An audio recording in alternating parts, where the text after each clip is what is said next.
Assalamualaikum warahmatullahi wabarakatuh. Waalaikumsalam warahmatullahi wabarakatuh.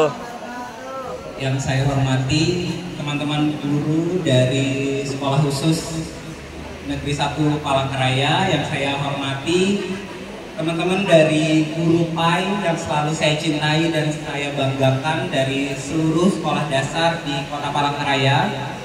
Mohon izin dengan kerendahan hati, hari ini saya berdiri di depan bukan maksud menggurui, bukan maksud mengasih tahu, tapi lebih ke bagaimana bercerita sedikit tentang masalah tumbuh kembang tentang anak-anak kita. Jadi hari ini sedikit bercerita tentang bagaimana konsep dasar, tujuan, dan teknik penata laksanaan. Nah, saya kaget dengan waktu 20 menit saya harus menyampaikan sebanyak itu materinya.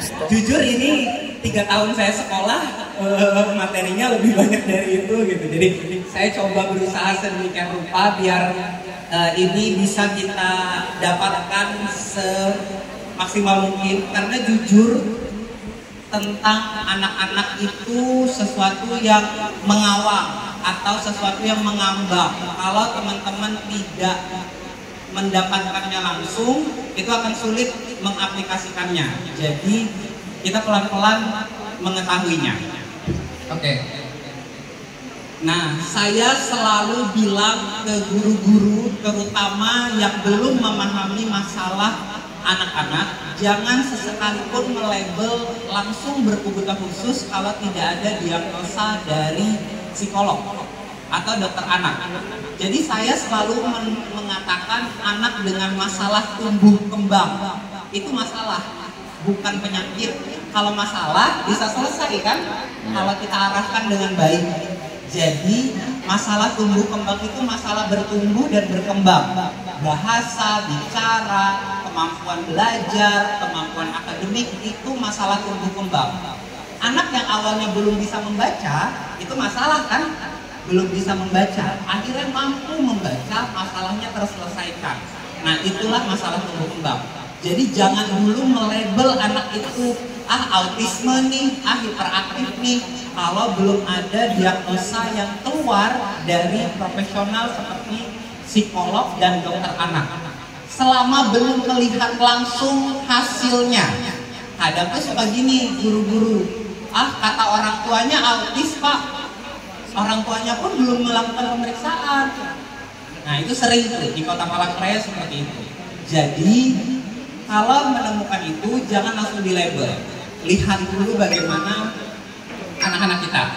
Kita lanjut. Mohon izin perkenalkan, nama saya Niji. Saya lahir dan besar di Kota Palangkaraya.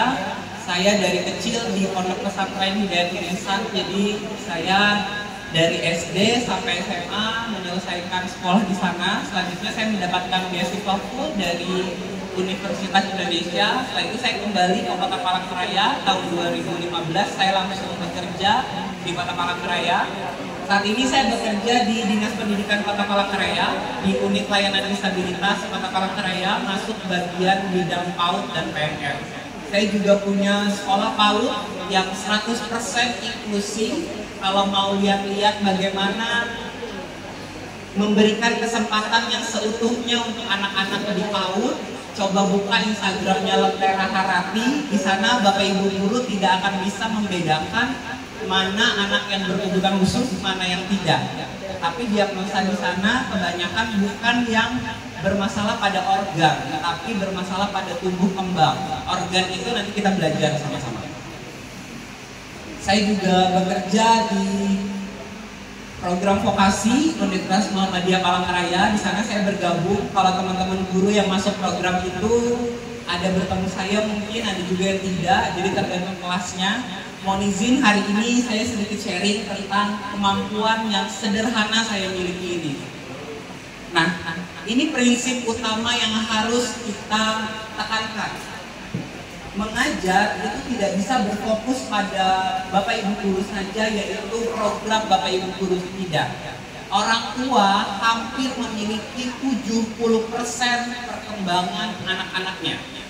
Jadi kalau anaknya mau berkembang dengan baik, 70% itu harus diedukasi bersama orang tua. Pentingnya kolaborasi. Jadi jangan berpikir sudah selesai mengajar, tugasnya selesai, tidak. Sampaikan perpanjangan tangannya ke orang tua, karena itu penting. Ini permasalahan yang sering muncul di sekolah, terutama kita di Kota Palangkaraya.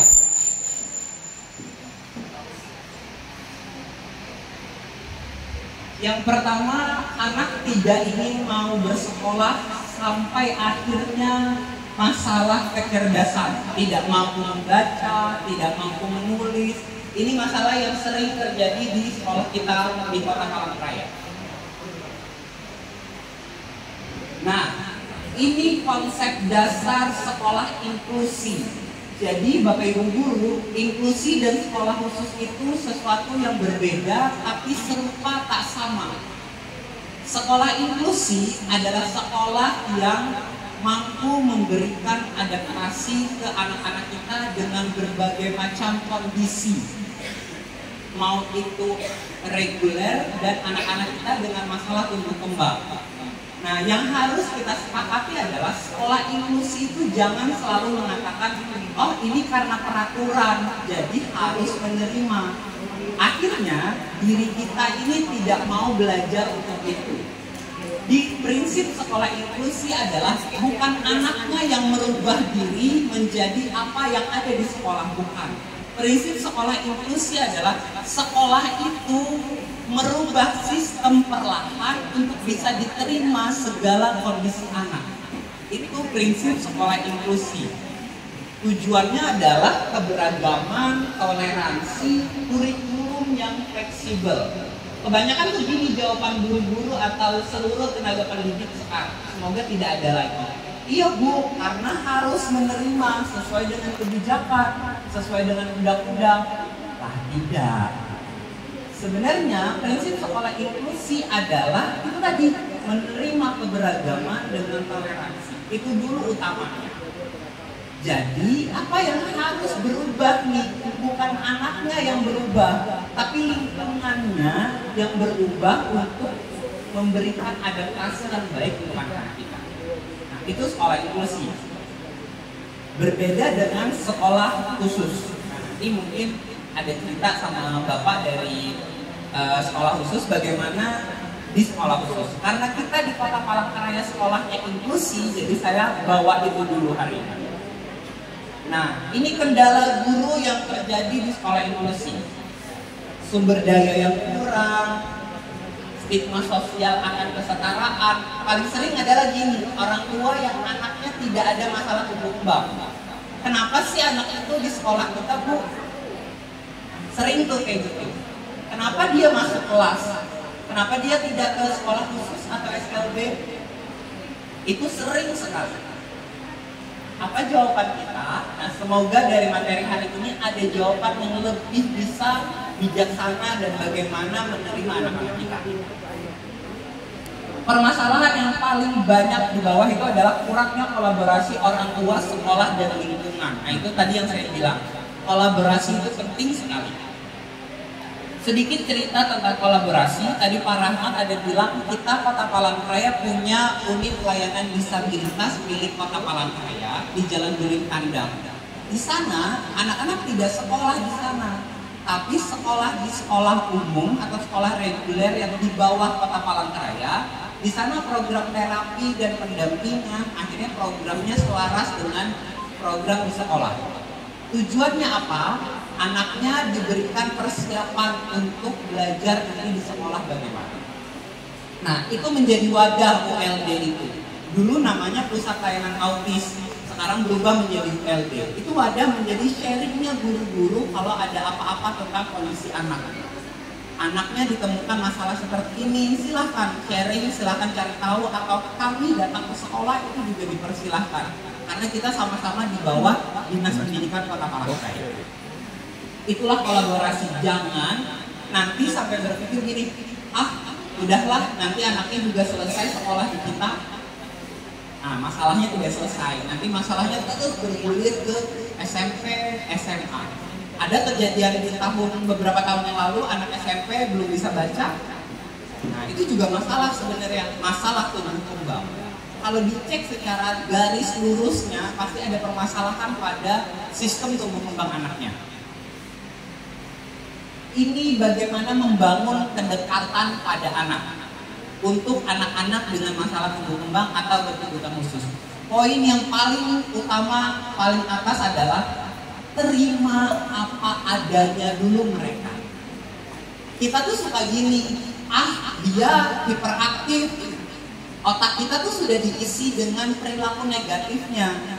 Tapi terima dulu anaknya. Oh, gimana pun kondisinya, ayo kita belajar sama-sama. Gimana pun dia, terima dulu, kasih kesempatan dia. Kenapa saya bilang terima dulu? Ini Bapak Ibu guru misalnya nih sudah tidak suka sama saya, mau saya bilang A, B, C, D, pasti nggak suka kan? Ya. Apalagi kalau tetangga tuh udah musuhan sama kita. Mau tetangga kasih kue paling enak aja, itu udah nggak dianggap enak kuenya. Bener. Karena otak kita sudah berpikir bahwa ada sesuatu yang negatif dimasukkan ke dalam otak kita, akhirnya kita memberikan stigma itu di anak-anak. Terima dulu mereka seutuhnya, selanjutnya biarkan proses belajar. Sabar, nah ini udah pasti. Semua guru-guru udah pasti sabar, udah pasti telaten, ini udah pasti. Komunikasi terbuka, nah ini yang sering juga menjadi masalah. Saya mau tanya, komunikasi yang sering dilakukan Bapak Ibu guru yang mana? Coba pilih ya dari komunikasi 1 dan 2. Komunikasi 1, sudah makan belum? Komunikasi 1. Komunikasi 2, makan apa tadi? Mana yang sering? 1. 1. Ya. 1 apa 2? 1. Mana yang kalau saya tanya, sudah makan belum? Jawabannya apa? Sudah. Sudah atau belum? Ya. Cuma 2 kan? Ya. Tapi coba saya tanya, makan apa tadi? Telur. Terus apa lagi? Lontong Ada sayur. makan stik, lontong sayur. Mikir nggak nih? Ya. Nah, itulah pertanyaan terbuka. Ke anak kecil, anak-anak yang sudah terlambat komunikasi, jangan nanyanya cuma, ayo pakai sepatu. Bingung, ya udah tidak ada jawabannya. Di kelas tuh gitu juga. Buka halaman 27. Udah buka aja. Coba pertanyaannya, halaman berapa sekarang yang kita buka? Ada nih, otak anak-anaknya mikir buat, oh ibu bapak saya tuh nyuruh begini. Yang mereka lambat berkomunikasi akhirnya terpaksa untuk keluarin. Itu sering pertanyaan kita tuh tertutup. Kenapa? Kita orang dewasa nih suka tidak mau berkomunikasi dengan mereka karena menganggap beda. Sebenarnya anak-anak harusnya seperti itu. Buka aja pertanyaannya. Misalnya kita belajar apa hari ini atau temanya hari ini apa. Pertanyaan-pertanyaan yang anaknya buat mikir nih. Jawabannya ya walaupun sederhana ya nggak apa-apa. Nah itu komunikasi terbuka. Selanjutnya suasana belajar dan dukungan ini pasti sudah dilakukan. Pertahankan, ini akan sangat membantu anak-anak. Nah ini peran guru di sekolah atau pendidik. Di inklusi itu semuanya bersinergi. Tugas kepala sekolah adalah menetapkan visi dan misi sekolahnya mau apa. Oh, inklusinya seperti apa? Itu kepala sekolah. Jangan guru kelas atau guru nakal. Nggak bisa. Selanjutnya, guru siapkan apa yang perlu dilakukan. Oh, kita harus ngajar pendidikan agama nih. Apa dulu yang akan kita bantu? Nah, itu gurunya. Ada lagi kalau sekolahnya punya guru pendamping. Nah, guru pendamping ini menyederhanakan prosesnya untuk membantu anak. Nah ini sebenarnya 3 ini saling berkesinambungan. Kadang di atasnya patah duluan. Kepala sekolahnya ini bingung. Yang penting masuk dulu lah anaknya. Yang penting kita nggak ditegur pengawas. Yang penting nggak ditegur dinas. Akhirnya di lapangannya ya udah anaknya yang penting sekolah. Jangan. Visi dan misinya disusun dulu pelan-pelan. Mau gimana, Itu harus dilakukan.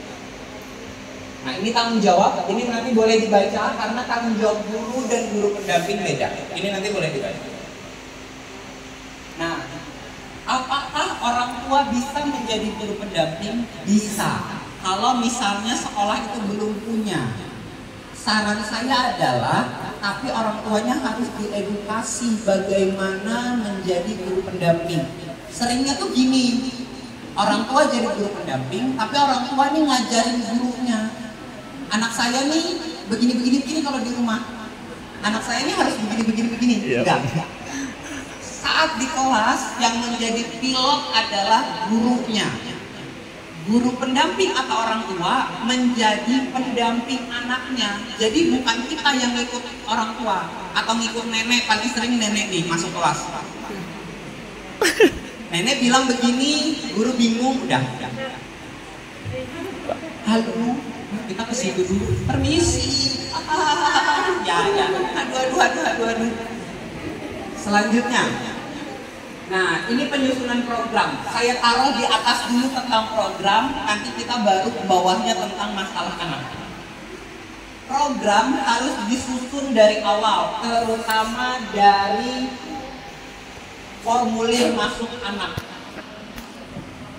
Saya mau tanya, ada sekolah yang sudah menanyakan apakah anak takut di tempat ramai di formulirnya? Nggak ada kan? Apakah anak sudah bisa makan sendiri? Nggak ada. Apakah anak bisa duduk tenang saat makan? Ada nggak di formulirnya begitu? Nggak ada. Padahal efek itu luar biasa bagi belajar kan? Kalau anak bisa makan duduk tenang, berarti nulisnya juga bisa. Kalau anak tidak takut ramai, berarti di kelas dia bisa lebih tenang karena dia tidak takut keramaian. Itu memulainya dari sana, dari formulir masuk PPDB. Itu harus kita benahi sama-sama. Nih, formulir menjadi awal dasar. Tim sekolah itu ada contoh formulirnya dan asesmen. Setelah formulir itu disusun, sekolah akan jadi tahu, oh begini nih anaknya takut keramaian, anaknya masih pakai popok, anaknya makannya disuapin, pegang pensilnya tidak mampu. Nah itu pertanyaan-pertanyaan seperti itu harusnya dimasukkan di formulir. Percaya atau tidak, formulir sekolah-sekolah internasional itu hampir 15 lembar pertanyaannya. Sampai pertanyaan, apakah anak ada alergi makanan, apakah anak suka dipeluk, anak tidak suka dipeluk, apakah anak bisa pegang pensil. Kelihatannya sederhana, tapi itu menjadi modal kita tahu kondisi anak. Seringnya apa? Pada saat anak masuk di kelas, baru kita lakukan pemeriksaan. Telat tuh udah masaknya. Terus kalau masuk ke sekolah, anaknya tuh harus dibawa. Jangan orang tuanya. Sering nih anak-anak yang masalah tumbuh kembang, orang tuanya tuh disimpan dulu.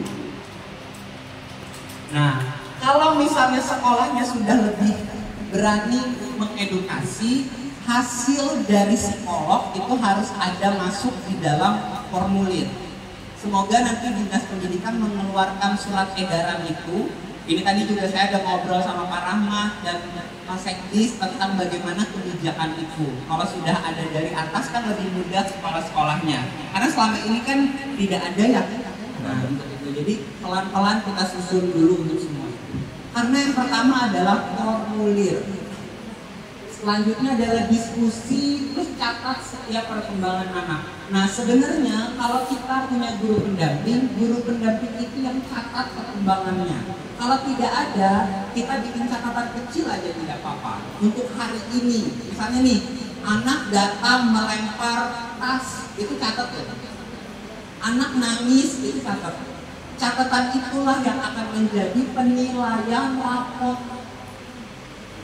Kebanyakan nih gini, pada saat rapot bingung, anaknya belajar apa ya? Nah itu bingung tuh pada saat rapot. Karena tadi kita tidak menyesuaikan tadi. Evaluasi, ada rapot, ada belajar ini, nah ini sama saja. Nah ini contoh formulir, ini formulir dari sekolah yang PAUD Mutiara Harati. Kenapa saya masukkan? Karena ini buatan saya, jadi kita bisa sesuaikan. Di pertanyaan ini ada di bawah nih. Apakah ada makanan yang tidak boleh dikonsumsi anak? Apakah anak pernah dioperasi? Nah itu juga akan sangat mempengaruhi. Ada lagi proses persalinan, proses ini merangkak anaknya juga masuk. Nih, kalau karena ini TK, jadi pertanyaannya berbau dengan TK. Jadi, apakah anak mampu melompat, anak mampu berlari, naik perosotan? Nah, perkembangan emosi, bagaimana anak jika ingin sesuatu? Ini menurut orang tua. Jadi disesuaikan tuh. Ada lagi nih tentang rutinitas di rumah. Berapa lama anak main HP? Tuliskan bahasa komunikasi anak saat di rumah. Formulir ini tidak hanya diisi oleh anak berkebutuhan khusus. Ini semua anak yang isi. Anak-anak biasa pun kadang main HP-nya ini kebanyakan. Main HP kebanyakan, di sekolah gak fokus. Betul. Nah, jadi itu. Sampai tuliskan hobi anak. Nah, ini yang terakhir yang kami masukkan, persetujuan foto dan video. Ini kadang itu gini. Anak-anak yang berkebutuhan khusus itu sensitif. Kadang ada orang tua yang tidak mau anaknya diposting atau anaknya tidak mau diperlihatkan. Jadi saat mereka menandatangani ini, mereka setuju untuk kita lakukan seperti itu atau untuk pembelajaran. Ini formulir contoh saja, nanti boleh sesuai masing-masing sekolahnya bagaimana. Nah, ini ke masalah tumbuh kembang. Kemarin yang ikut di Muhammadiyah ada siapa saja mohon izin? Satu bapak aja, dua. Oke, tiga. Berarti kebanyakan belum ya. Saya percepat dengan trik-triknya saja. Oke. Keterlambatan bicara. Diagnosa ini bukan ngajarin Bapak Ibu guru untuk mendiagnosa, tidak. Tapi bagaimana kita menjadi lebih ramah atas kondisi anak. Masalah keterlambatan bicara itu cirinya adalah cuma ini. Lambat bicara atau tidak keluar sama sekali suara atau tidak mampu berkomunikasi, tapi tidak ada masalah organ. Jadi tidak ada kerusakan organ, cuma lambat. Dia bisa bilang sesuatu bisa, tapi lambat. Tidak disertai dengan tantrum, tidak disertai dengan hiperaktif, tidak disertai dengan apapun. Lambat bicara murni. Kita lanjut. Gangguan belajar. Nah, gangguan belajar ini, yang masalahnya ini fokusnya kurang, tidak dapat duduk lama, kesulitan, mudah lelah. Jadi anak-anak yang mudah lelah saat belajar itu juga gangguan belajar atau tumbuh kembang. Anak yang kesulitan mudah lelah, jadi kalau di kursi tuh duduknya begini. Atau enggak yang suka duduk di ujung kursi, di kursi duduknya di ujung, habis itu gerak-gerak begini. Itu udah otomatis belajarnya cuma 5 menit aja. Iya, benar-benar. Sisanya kabur. Kenapa begitu? Nanti kita bahas di akhir. Kenapa sih anak-anak? Itu kelihatan dari ciri posisi duduknya anak-anak yang mengalami gangguan belajar. Mereka akan kesulitan fokus karena fisiknya belum bagus dilakukan, belum disiapkan. Ini gangguan belajar. Selanjutnya nih paling sering masalah emosi. Anaknya suka marah-marah, suka menangis, diam di pojokan, tidak mau aktivitas, terlalu mudah terbawa suasana, diinstruksi keras dikit nangis, gitu. Suka ngambek. Masalah ini hampir 70% permasalahannya yang harus dibenahi adalah pola lingkungan di rumah. Ini bawaannya nih dari rumah. Kalau ada masalah ini yang harus dibuat atau dibantu adalah orang tua atau lingkungan. Jadi anak-anak yang mudah marah, mudah nangis, kalau di sekolah bagus, di rumah tidak diedukasi, susah yang ini. Ini masalah emosi. Nah, ini yang paling sering nih, autisme. Semua dibilang autisme. Autisme harus 3 ini checklist. Mereka harus bahasanya terganggu. Bahasa dengan anak-anak autisme tuh khas. Mereka tuh ngomong gini, atau enggak tidak ada sama sekali. Itu masalah bahasa. Yang kedua adalah perilaku. Mereka suka melihat sudut, jadi natapnya tuh begini, atau enggak nusuk begini. Terus gerakan mereka kalau senang tuh khas, atau enggak kalau lagi senang sekali mereka akan berputar begini. Itu perilakunya. Interaksi sosial juga kena. Mereka tidak suka selalu dalam keramaian. Maunya diam di pojokan, nah itu. Tapi bisa tidak diajak? Bisa. Anak autisme 3 ini harus ada. Kalau cuma 1 bukan autisme. Misalnya nih kalau cuma bahasa, ininya nggak ada. Tadi kenanya lambat bicara. Tapi bukan tugas Bapak Ibu guru untuk mendiagnosa. Ini buat kita aja. Jangan diomongin ke orang tua. Nanti kita dimarahin. Terus tiba-tiba bilang anak ibu autisme. Udahlah heboh semuanya. Jangan. Selanjutnya, nah hiperaktif. Hiperaktif kata kuncinya adalah mereka itu terbatas atensinya. Karena hiperaktif, penyebab utama hiperaktif itu belum tahu pasti kenapa.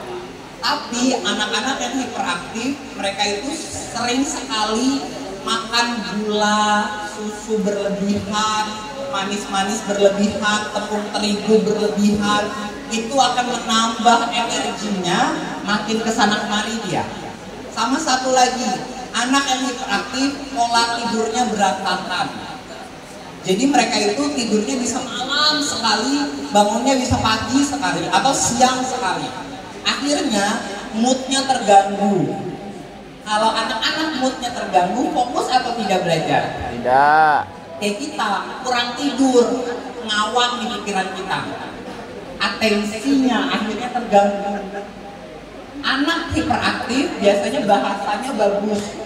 Jadi dia berkomunikasinya masih mampu, tapi kecepatan. Jadi kayak gini, saya mau makan itu tapi ini. Jadi dia tuh cepet banget.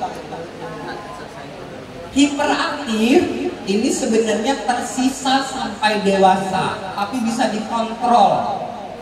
Kalau kita nih suka ke pasar nggak?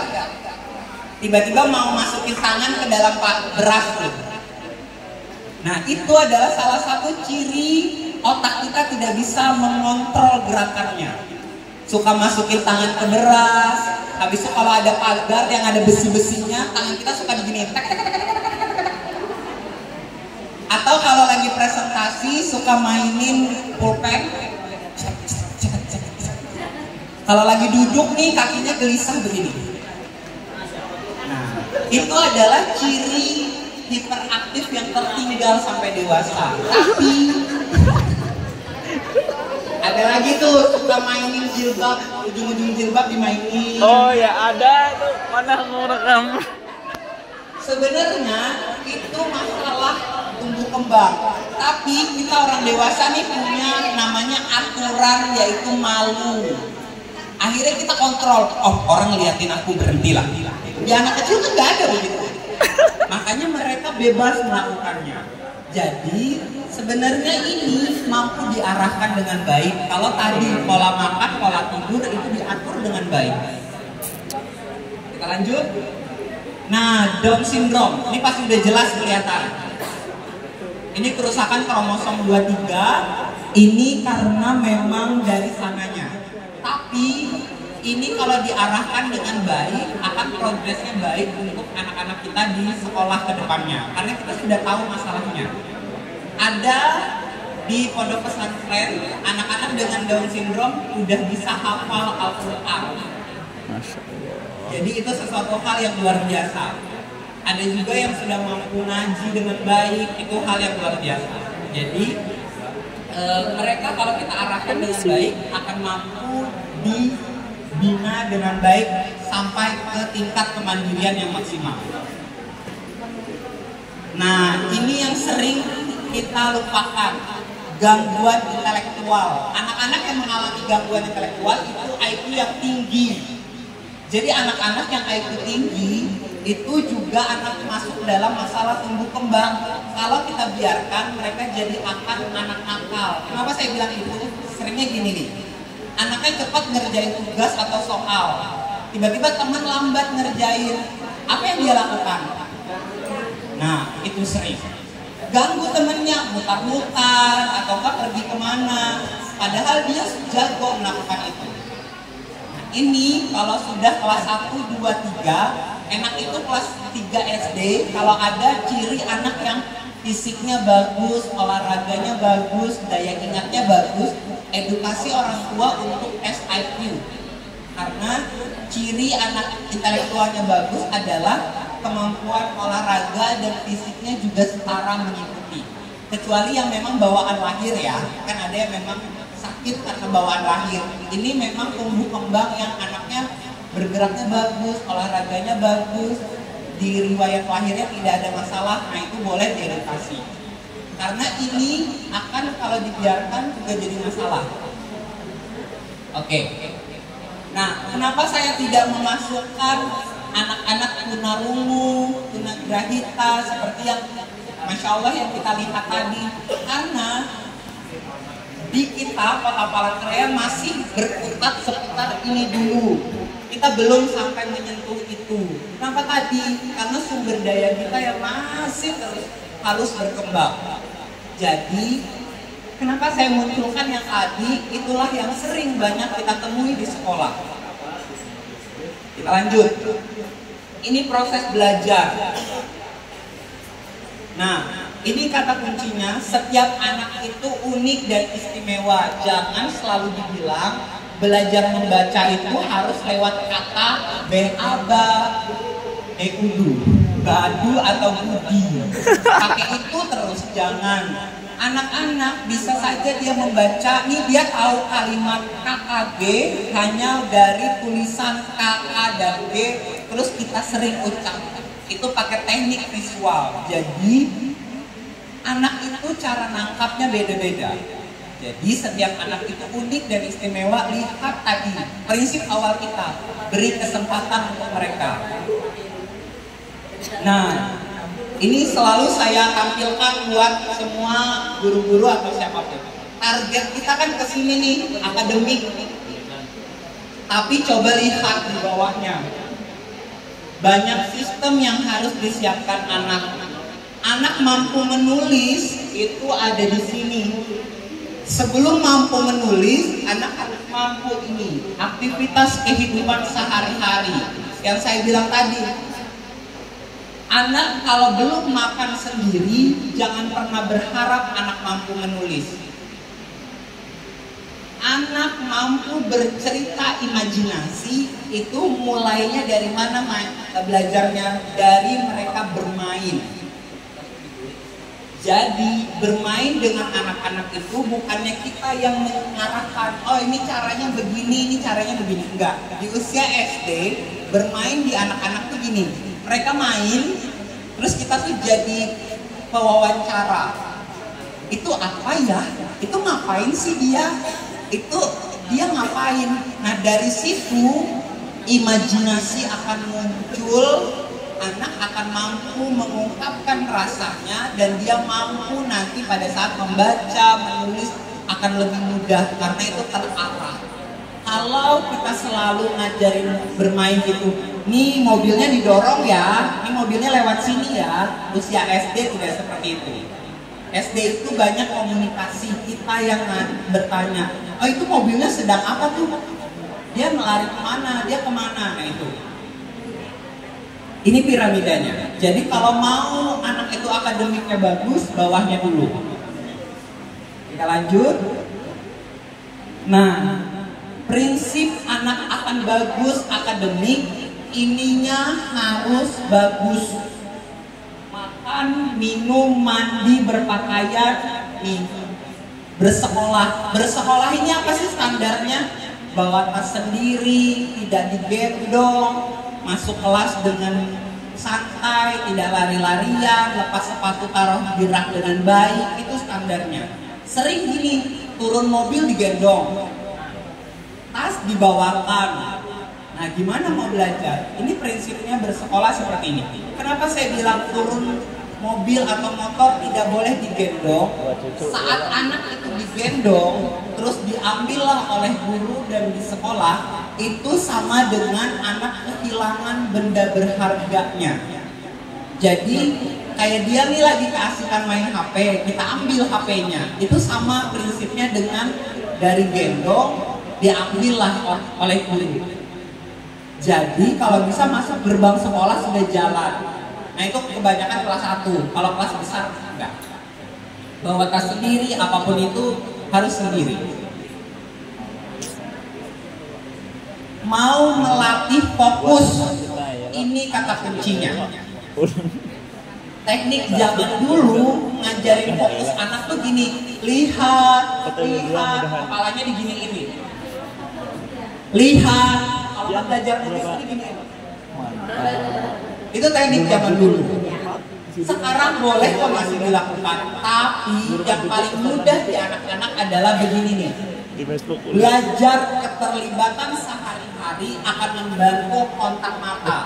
Masukin baju ke mesin cuci, pasti lihat enggak atau enggak? Ya. Nah, itu sederhana tapi belajar fokus. Iya, anaknya lihat, ambil bajunya, masukin ke dalam wadah mesin cuci. Itu sama dengan belajar aktivitas. Kalau kita sangkutin ke agama kita, mirip dengan sholat sebenarnya. Oh, oke. Posturnya sama. Iya. Posisi ruku, posisi jongkok itu sama. Jadi mau belajar fokus, belajar keterampilan kontak mata itu dimulai dari aktivitas kehidupan sehari-hari. Cuci mobil, nih, cuci mobil, ini latihan apa kalau di sekolah yang mirip? Menghapus. Nah, menghapus papan tulis, paling sering nih mewarnai. Iya. Mirip sekali. Mandi juga gitu, gosok badan mandi. Sama dengan mewarnai dan menulis. Sering kita gini, suruh anak kita nulis, jangan keluar garis, mandi aja masih digosokin. Gimana dia mau tahu mana garis, mana badan? Garis itu belajar pertama kali dari badan. Ingat waktu anak bayi, yang diajarin dulu pegang pipi atau pegang garis lurus? Pipi. Pegang kepala. Pegang pipi, mana matanya? Nah itu belajar garis pertama kali. Mereka jadi tahu, oh garis pipi itu sampai sini, oh ini mata, oh ini kepala. Kita hukum dengan nulis, mandinya aja masih digosokin. Akhirnya dia akan terus keluar garis karena dia belum tahu konsep bentuk. Jadi belajar itu dari bentuk badan mereka dulu. Jadi kalau anak-anak yang kesulitan nulisnya belum rapi, nulisnya belum huruf-huruf besar kecilnya belum tegak atau masih tercampur-campur, coba cek bagaimana keseharian di rumahnya. Tanya orang tuanya. Itu yang perlu dibenahi pertama. Nah ini perilaku, area ini banyak sekali masalah.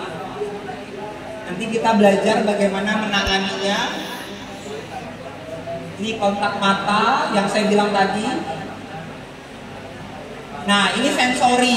Jadi sensori itu adalah jendela masuk ilmu. Jadi kalau mau anak itu pintar, sensorinya ini harus dijaga dengan baik. Sensori ini ada penglihatan nih, penglihatan, pendengaran, perabaan. Kayak kita di ruangan ini nih, sensori kita sangat luar biasa terstimulus. Apalagi tadi pertama kali masuk ada suara hapsi. Kalau anak yang takut keramaian tutup telinga enggak? Itulah sistem. Kita yang biasa aja nih pas saat bunyi dung, tadi langsung apalagi anak-anak. Itulah sistem sensori. Kalau sistemnya itu tidak dibenahi, mereka akan kesulitan mengontrol diri. Kayak di ruangan ini, dengar suara kipas, dengar orang ngobrol, dengar saya ngomong, harus jaga badan, harus jaga mata biar gak ngantuk. Nah itu tuh semua sistem. Di anak kecil kalau itu tidak bisa membenahi atau menjaga, sulit. Belajarnya dari mana? Dari kehidupan sehari-hari. Ini proses belajar. Ini masuk nih sensorinya ke otak. Masuk ke dalam otak, direspon oleh tubuh. Di anak-anak kita yang mengalami masalah tumbuh kembang, ini masuk jadi satu ke sini, kesininya amburadul. Kita ngajarin nih. Kita akan masuk ke penanganan tantrum. Sering menemukan anak di sekolah tantrum? Sering. Nah, ternyata anak-anak itu bukan cuma tantrum. Jadi ada dua jenis menangis di anak-anak di sekolah. Ada tantrum dan namanya sensory meltdown. Jadi ini beda penanganannya. Jadi sama-sama menangis, tapi sebenarnya itu beda yang dirasakan anak. Nah, yang pertama tantrum. Kata kunci tantrum adalah menginginkan sesuatu, tapi tidak dituruti. Kita aja orang dewasa, minta sama suami atau minta sama istri barang, tidak dituruti, marah atau ngambek? Merajut. Itu juga anak-anak. Nggak mungkin. Jadi saat mereka menginginkan sesuatu, tidak dituruti. Kalau anak kecil nggak bisa kayak kita ngomel-ngomel, nangis aja dia, ya udah nangis.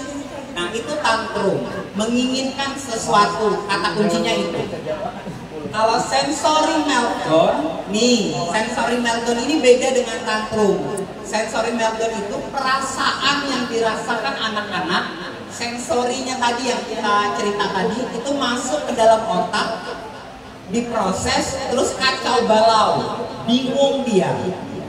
Oh ini kenapa nih orangnya terlalu ramai, kenapa nih tugasnya langsung sulit, kenapa nih aku disuruh menghafalnya kebanyakan, kenapa nih orang ribut, kenapa nih saya langsung diteriaki. Itu sensory meltdown. Efeknya apa? Nangis. Tadi karena sistemnya bingung, terlalu penuh isinya, itu sensory meltdown. Sering terjadi apa? Anak pertama kali masuk ke sekolah nangis, anak datang ke mall nangis, anak lihat odong-odong nangis, upacara nangis, olahraga nangis, itu sering. Atau enggak lagi tugas nih, tulis paragraf 1 sampai 10. Kacau tuh. Jadi sebenarnya teknik untuk membantu anak-anak seperti itu jangan langsung banyak. Ayo tulis 1 dulu yang di sini ya. Nanti kalau sudah setengah, nih lagi ya yang bawah ya. Nanti tambah lagi ya yang bawah ya. Jangan langsung ditumpuk dari awal. Kerjakan 100 soal. Udah kacau dia, kacau balau dia. Iya benar. Satu-satu dulu. Apalagi anak kita ini sudah ada masalah fokusnya rendah, pikirannya mau main aja keluar. Makin kacau dia. Anak-anak yang penenangannya bagus, dia akan tarik nafas, paling dia nggak dikerjain soalnya. Anak yang jelek masih penenangannya nangis dia. Atau enggak paling sering apa? Kabur dari tempat itu. Nah itu sensory meltdown. Beda sama tantrum. Tantrum kata kunci adalah ingin sesuatu. Sensory meltdown kacau sistemnya. Tantrum tidak mungkin. Nih kayak bapak ibu guru tiba-tiba duduk di sini santai, tiba-tiba langsung lempar saya kursi. Itu bukan tantrum. Itu emosi. Jadi itu sensory meltdown. Kacau sistemnya. Kenapa nih? Makanya marah. Orang yang lagi rapat tiba-tiba tidak sesuai, tidak sinkron, pergi. Nah itu sensory meltdown. Mereka kekacauan menerimanya, tapi tidak tantrum. Kan ingin sesuatu apa? Saya juga tidak ada janjikan apapun. Nah itu beda. Penanganannya pun beda. Tantrum yang paling pertama adalah nih, tenangkan diri sendiri. Paling sering anaknya tantrum, kita ikut tantrum. Ini contoh ibunya. Anak nih nangis di pojokan. Wah, kita juga, kamu jangan nangis, cepat kerjakan. Nah, saya ibaratkan tuh gini, Bapak Ibu guru ini lagi marah-marah. Kalau saya langsung kasih tahu, jangan marah-marah, itu perbuatan setan, ditabok saya langsung. Coba kalau Bapak Ibu guru marah, saya temenin aja di samping, saya duduk, saya diam, saya gak ngapa-ngapain, itu akan enak pelan-pelan. Itu juga anak kecil. Kasih dulu kesempatan dia merasakan apa yang dia rasakan. Jangan juga langsung dikasih apa maunya. Ini sering nih nenek orang tua di rumah nangis kasih HP. Besok minta HP caranya gimana lagi? Nenek nangis. Karena berubah menjadi bahasa komunikasi. Anak kita sudah tidak mampu berkomunikasi, dia jadi ngerti. Oh, kalau mau HP harus nangis. Iya. Besok aku nangis lagi deh. Gitu. Atau yang paling sering di sekolah gini, kalau nangis boleh keluar kelas. Anak nangis langsung main di luar. Besok dia gitu lagi kalau pelajaran susah. Nangis dia terus keluar. Jadi apapun ceritanya, anak-anak kalau sudah di kelas nangis atau apapun tidak ada langsung pergi dari ruangan itu. Karena itu jadi bahasa komunikasi mereka. Ada nih cerita paling luar biasa di tahun lalu. Sebelum guru-gurunya melakukan pelatihan, jadi anak itu nangis mau minta es krim. Ditelepon lah orang tuanya. Tiba-tiba datang es krim dengan gerobak es krim itu satu gerobak. Besok dia nangis lagi minta es krim satu gerobak. Karena dia kira itu menjadi penenangannya. Jadi dia tenang saat makan es krim. Kenapa dia nangis? Saat pelajaran matematika dan pelajaran membaca. Anaknya padahal bagus kemampuannya. Nah, itulah kebiasaan. Jadi jangan membiasakan hal-hal yang kita anggap biasa aja, tapi itu sebenarnya berefek pada anak-anak kita, terutama anak-anak dengan masalah tumbuh kembang atau berkebutuhan khusus tadi. Nah, ini sensory meltdown. Bagaimana menangani anak dengan sensory meltdown? Sama tenangkan diri. Bedanya adalah kalau ini jangan ditakut-takuti. Ditakut-takuti gini, kayak dia udah takut ular, terus kita langsung hayo lo, makin panik gak? Kayak di kelas tadi kita ngajar, tulis 1 sampai 10. Udah nih anak ngerjain, tiba-tiba kita langsung bilang begini, waktunya tinggal 5 menit. Makin gelisah gak? Nah gitu. Jadi sensory meltdown jangan ditakut-takuti, jangan diujuk-ujuk. Biarkan dia tenang dulu pelan-pelan, tapi tidak pergi dari kondisi itu. Jadi misalnya dia takut sekolah, jangan langsung pulang ke rumah. Gak apa-apa di sekolah dulu, di luar kelas dulu kan, di dalam kelas dulu gak apa-apa. Belum belajar, belum menulis gak apa-apa, besok pagi. Yang penting dia ada dulu di situ. Ya kayak orang pacaran, gak mungkin kan langsung ngajak apa? Pasti duduk dulu, lihat dulu, PDKT dulu. Ini prinsipnya. Iya, langsung ada nikah ya. Ini prinsipnya begitu, gak mungkin langsung ngajak nikah dulu ya Pak. Nah itu. Seperti itu. Jadi sistem sensory meltdown itu adalah bagaimana membuat rasa nyaman untuk anak itu bisa mampu beradaptasi perlahan. Kita lanjut. Nah, pubertas saya masukkan kenapa di SD sekarang penelitiannya adalah banyak anak SD sudah pubertas sejak dini. Yang pertama, yang harus diedukasi adalah untuk orang tua.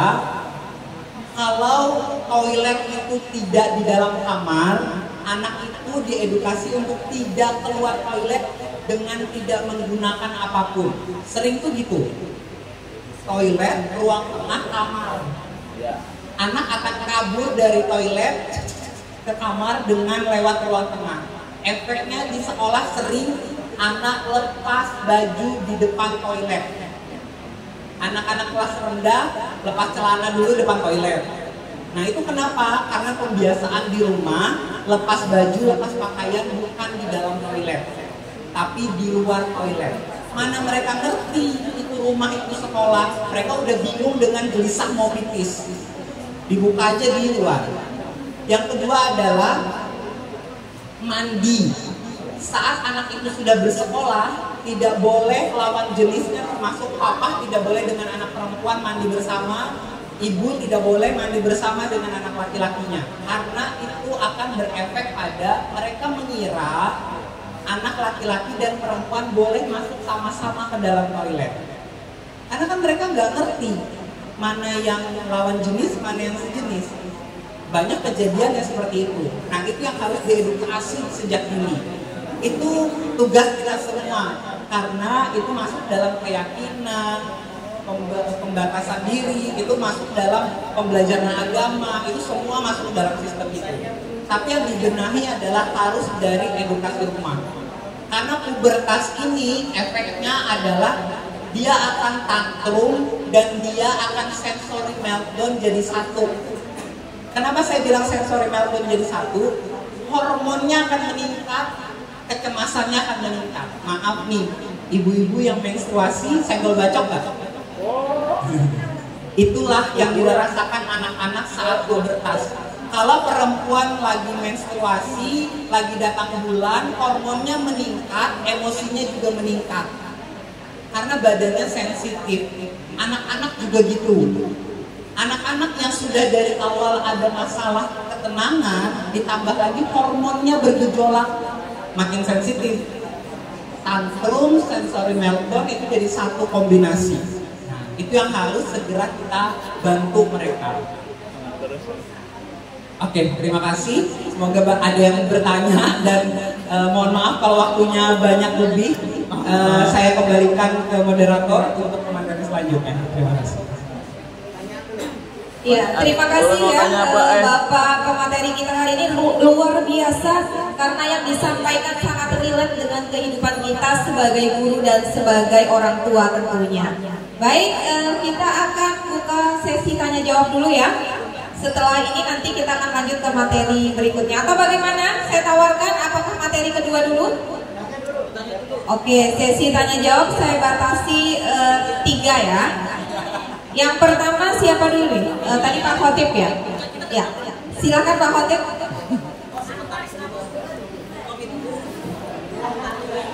Ya, terima kasih. Assalamualaikum warahmatullahi wabarakatuh. Waalaikumsalam. Langsung. Ini materi yang kedua setelah di Muhammadiyah kemarin. Yang pertama kenapa Bapak kita tarik ke sini karena ada beberapa guru yang ikut menginginkan menyampaikan kembali dan memberikan kejelasan yang sejelas-jelasnya. Dan pertanyaan saya, ini ada beberapa sih, satu aja kah? Satu aja udah. Pertanyaanku udah diwakili belum? Jadi gini, terkadang ini ketika kita mengajar di kelas, khususnya kelas rendah, itu ada beberapa anak yang memang kata Bapak tadi itu bagus dan bagus. Sehingga apa? Ketika menulis dia cepat, membaca cepat, dapat tugas dia cepat selesai. Tapi yang lain di dalam satu kelas itu hanya dia atau 2 orang yang seperti itu. Sehingga ketika kita beri tugas banyak, yang lain kasihan, diberi tugas sedikit, dia terus habis itu kayak ular. Iya, bebas. Nah, luar biasa. Nah, triknya.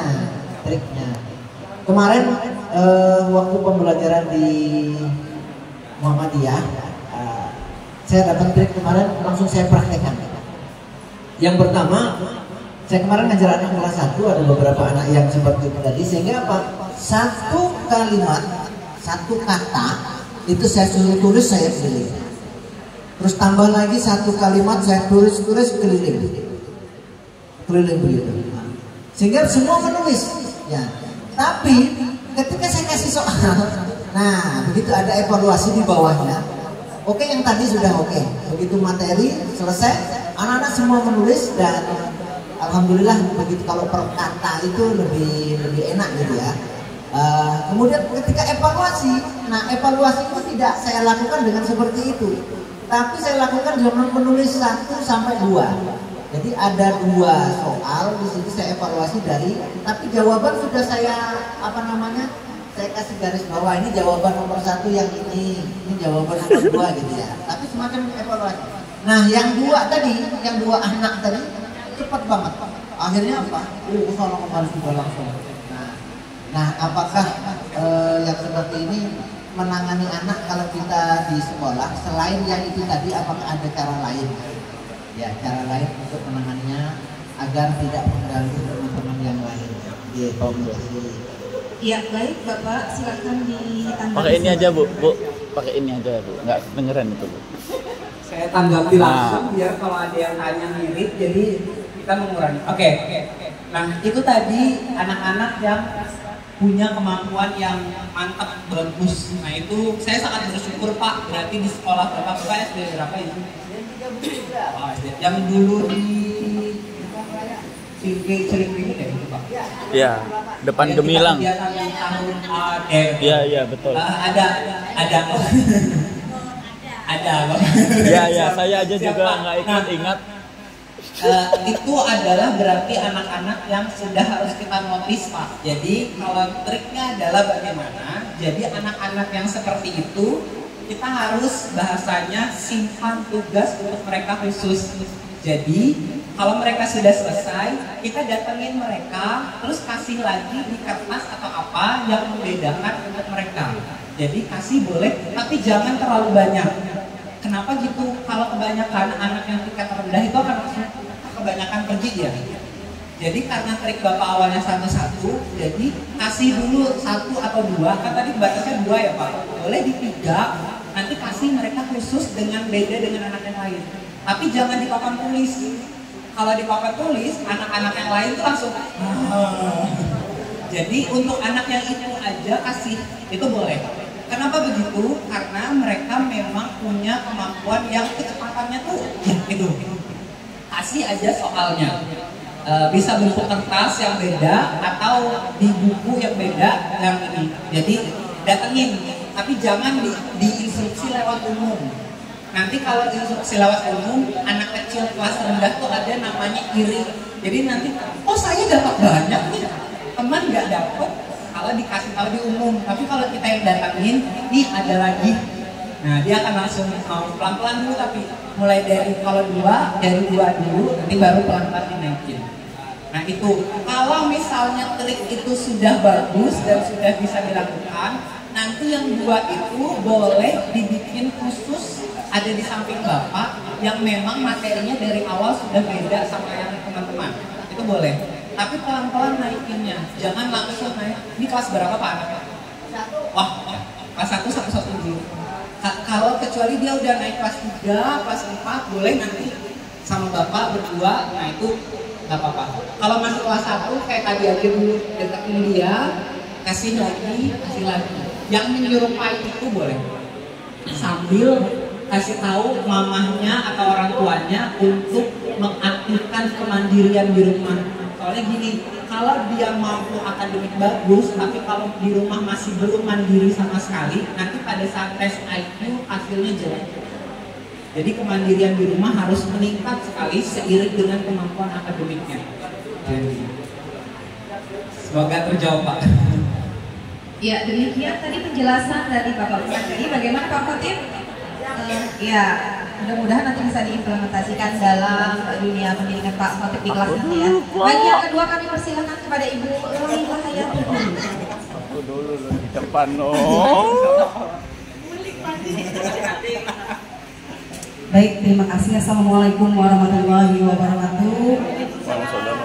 Terima kasih atas kesempatan yang sudah diberikan kepada saya. Mohon izin perkenalkan, saya Laila Hayati dari SDN 5 Menteng. Terkait materi yang sudah Pak Tandi kita sampaikan tadi sangat bagus dan menarik sekali tentang ciri-ciri dan proses penanganannya. Jadi ketika ada misalnya kasus ya Pak ya, ketika ada siswa di rumah CA hampir sama mirip dengan Pak Fatih tadi, tapi anaknya memang dalam kategori siswa ada belajar Pak. Siswa ABK tadi ada beberapa, 1 atau 2 anak. Jadi bagaimana Pak strategi penanganannya dalam memberikan asesmen ketika pembelajaran itu supaya yang kita inginkan, tujuan pembelajaran yang kita harapkan itu dapat tercapai Pak. Tidak hanya bagi peserta didik yang lain, tetapi juga peserta didik yang siswa berkebutuhan khusus tersendiri juga dapat tercapai. Demikian Bapak, terima kasih. Wassalamualaikum warahmatullahi wabarakatuh. Ya, terima kasih pertanyaannya. Bisa langsung dijawab oleh Bapak narasumber. Iya, silahkan. Bu, habis itu. Ini sebenarnya paling sering ditemukan di sekolah. Gak apa-apa Jin, 4 Jin sekalian. Berapa ibu ini? Masih jam 11 juga belum ada. Yang pertama sebenarnya harus kita benahi kalau sudah masuk kelas 2 nggak apa-apa. Kedepannya yang kita benahi adalah formulir dan pemeriksaan awal tadi. Jangan sampai nanti pembiaran menuju kelas masuk selanjutnya. Jadi kalau sudah terjadi di lapangan itu bagaimana? Yang pertama adalah yang harus kita temukan, anak ini kenapa dulu? Apa yang dia rasakan dulu? Dia tidak mampu belajar karena apa? Karena emosi kah? Karena memang diagnosa yang autisme atau ADHD kah? Atau karena dia memang masalah keterbatasan kemampuan akademik? Itu ditemukan dulu. Nah, cara menemukannya gimana? Lihat kesehariannya.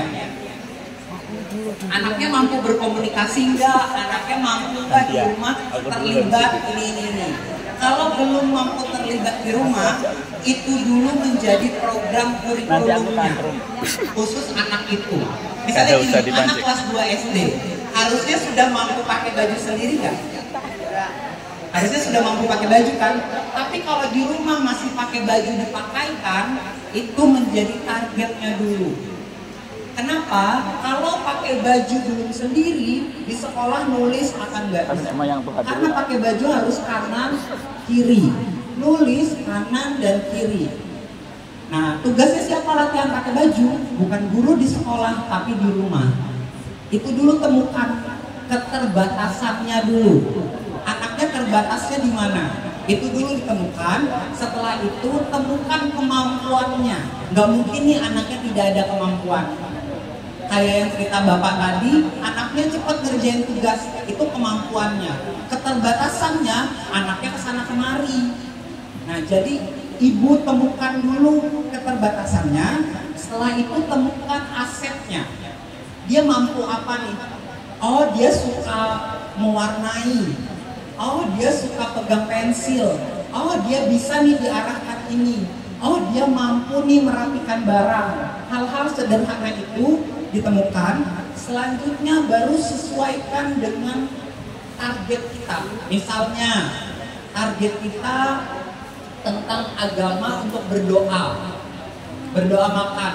Kalau dia mampu duduk dan angkat tangan begini saja, itu targetnya sudah sampai keluar sudah. Jadi seperti itu.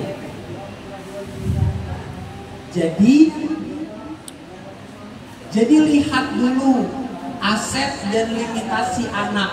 Kalau bisa, ibu kalau misalnya anaknya ini sudah sangat kesulitan di sekolah, edukasi saya adalah ngobrol ke orang tuanya, harus kepala sekolah dan guru untuk ngobrol ke orang tua terkait dengan ke psikolog.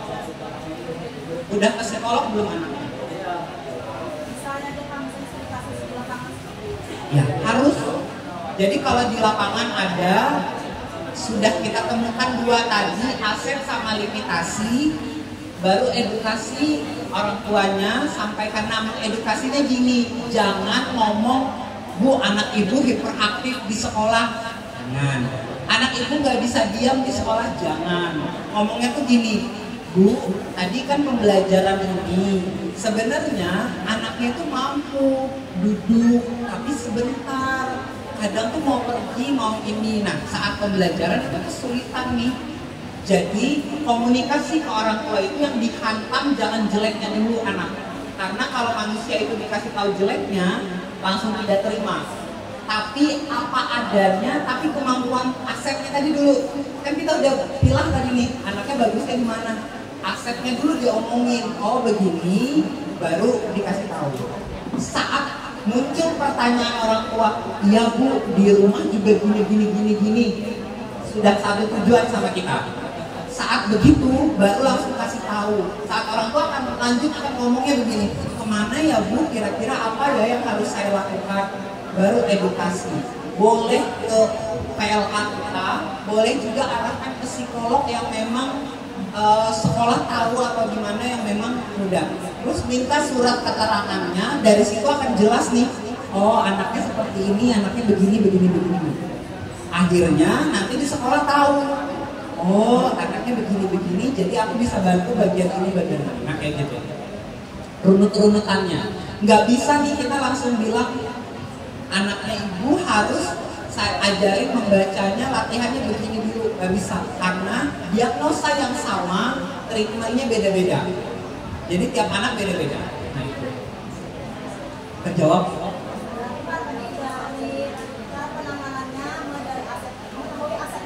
Ya. Kemudian edukasi, kemudian juga komunikasi baik dari guru, komunikasi dengan kepala sekolah dan orang tua. Ya betul.